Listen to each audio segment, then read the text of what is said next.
I need to have a quick conversation with Netflix and the Russo brothers. Come here. A little bit closer. What the fuck was that?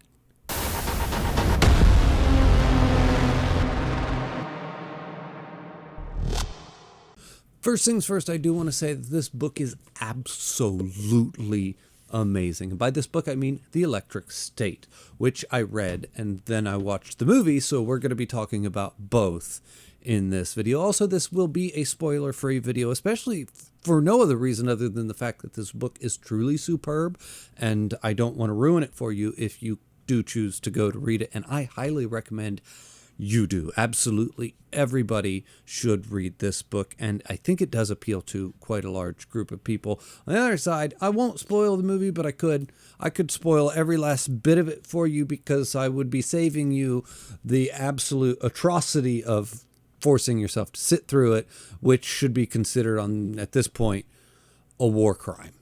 First off, this is essentially an art book. It is an oversized, extra large book. It doesn't even fit on my bookshelves back here. It's so big. And it is just these massive pieces of stunningly beautiful art.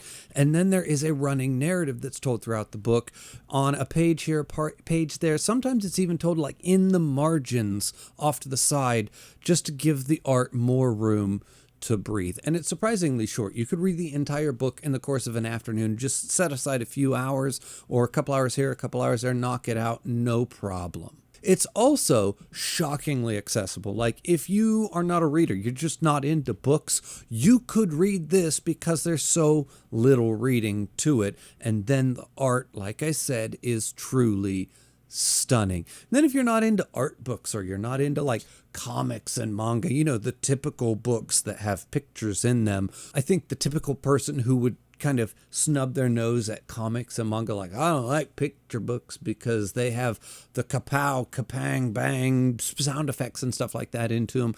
That's not this.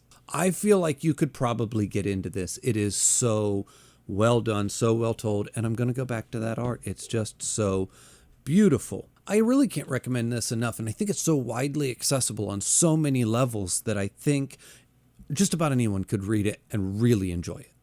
Now, like I said, this book is truly and genuinely amazing, and it is the story of a young woman traveling across the western United States with a little robot, and she seems to be searching for something. And it's all just left so extremely vague because we have no idea where she's going or what she's doing. It is the very last reveal of the book is what she's actually looking for on this journey that she's on. And this is going to be done all while intercutting scenes with flashbacks to maybe when she was younger, when she lived at home with her parents, or maybe after her parents are gone and she lived in foster care, or scenes even after that where she's struggling to live as a young woman on her own.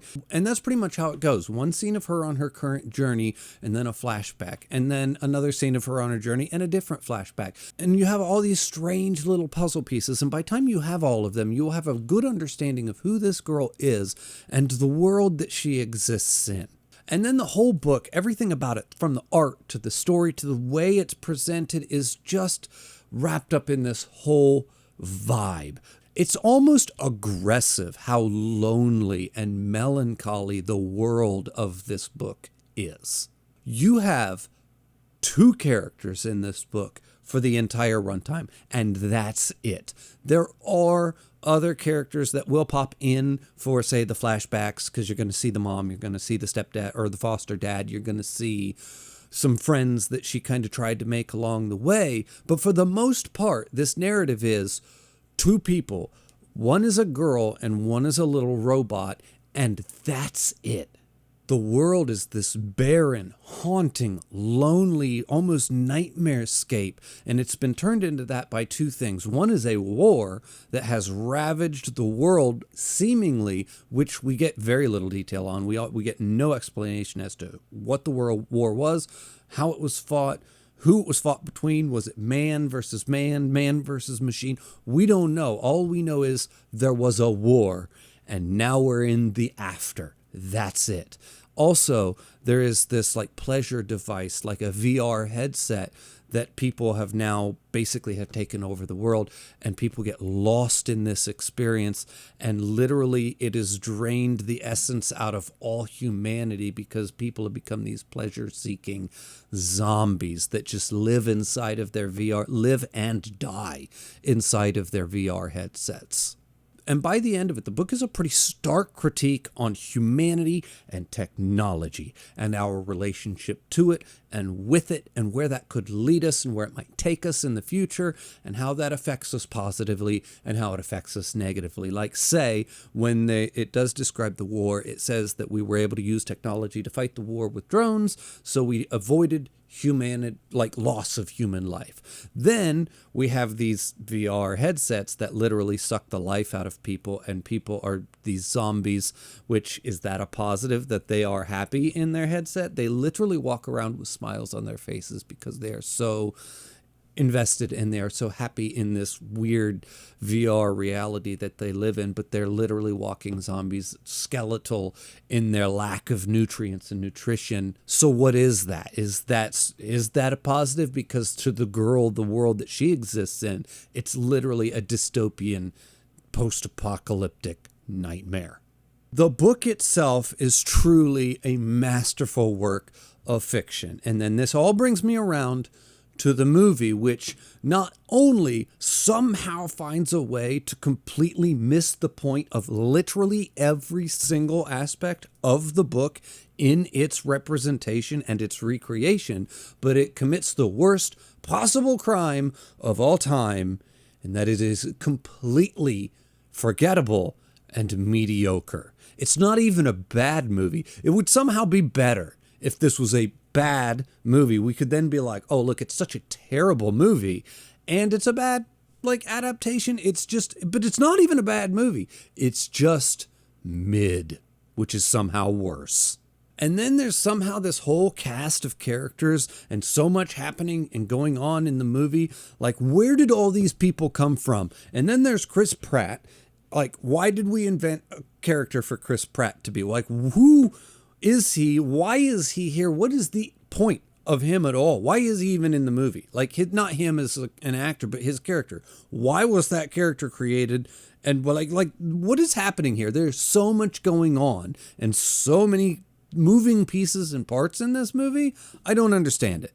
Not only was this massive cast of characters not necessary, which also, by the way, was mostly like CG robots, they actively worked against the story. Most importantly, because they fucked up the vibe. It's pretty hard to nail a really aggressively lonely and melancholy feeling to a movie when you've got this insanely massive cast of characters all running around trying and fighting really hard to be the most quirky or the most quippy and jokiest of the jokesters, telling all the fun jokes. What the fuck? Not to mention they fundamentally misunderstood literally every conceivable aspect of the story.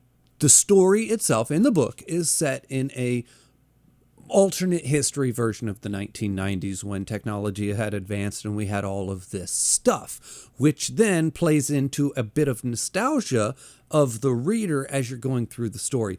But nostalgia inherently, by its nature, comes with a bit of a duality to it. You kind of get a warm, fuzzy feeling when you experience nostalgia over something, but at the same time, you simultaneously feel like a bit of almost sadness. Like, people will literally cry looking at old pictures because they have that warm feeling of remembering the good old days, but at the same time, it's almost like those good old days are gone and you'll never experience them again. So there's this weird duality, and a bit of sadness comes along with nostalgia. And then the book takes that duality and really pulls on the sadness and the melancholy of it and really dials that up to 11, but never really loses that also slightly warm feeling, just so that overall feeling maintains its duality and its slight uncomfortableness to it.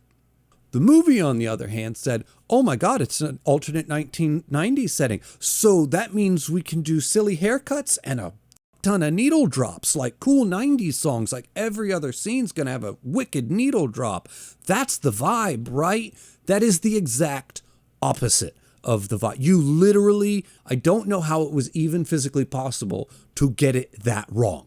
And then there's the war, which, like I said, in the book isn't explained. We don't know who or where or when or why or for what reason this war was fought. We just know we live in the aftermath of it. And for some reason, that's not good enough for the movie. We get this overly detailed like backstory on who and why and where and how this war was fought, and it was a man versus AI robots, and now the robots have to live in the zone, and we've got them all locked up. Like, what is even happening? There's plots and subplots stacked on top of each other to add depth and dimension. I don't know what they're trying to say about the robots here, and now they're locked up inside. There is a zone in the book, but it has nothing to do with the war and the robots and all of that. Actually, once again, we don't even know what the zone is or why it exists in the book. Once again, adding to that weird, strange, just empty, weird feeling. Not only empty in the world and the hollowness of it, but there's an emptiness to the story because the details are missing and you don't really get them. You don't get to figure it out. And then the movie, not that. And then there's the runtime. Somehow this movie turned this short, sweet, really poignant book into this 2-hour bloated mess of action and comedy bonanza quipfest garbage. There is no reason in the entire universe why this movie should have ever been more than 90 minutes long, even if they were going to change it like they did. But even worse than that, if they would have just followed the book and went for it and went through it beat for beat, they probably could have come in right around that 90-minute mark. Really nice, short, sweet, tight movie, nailed it, in, out, done, and it could have been movie perfection. But then in their defense, if they would have followed the book, it wouldn't have been some fun family popcorn action flick with a ton of jokes in it. Instead, it would have been a slow, moody, melancholic masterpiece with literally no action that dared you to think while hitting you right in the feels, all while being a stark critique on humanity, technology, our relationship to and with it, and all of the implications of what some of these technologies could do, where they could lead, and what they would mean for us as a people, as a species, and as just the entire world and existence. And apparently, that's just too much for the Russo brothers and Netflix. Either that, or they're just afraid that they can't sell it. And that is truly a shame. As always, everybody, the link for my Patreon's in the description below. The link for my Discord's in the description below. Thank you for watching, and I'll see you next time.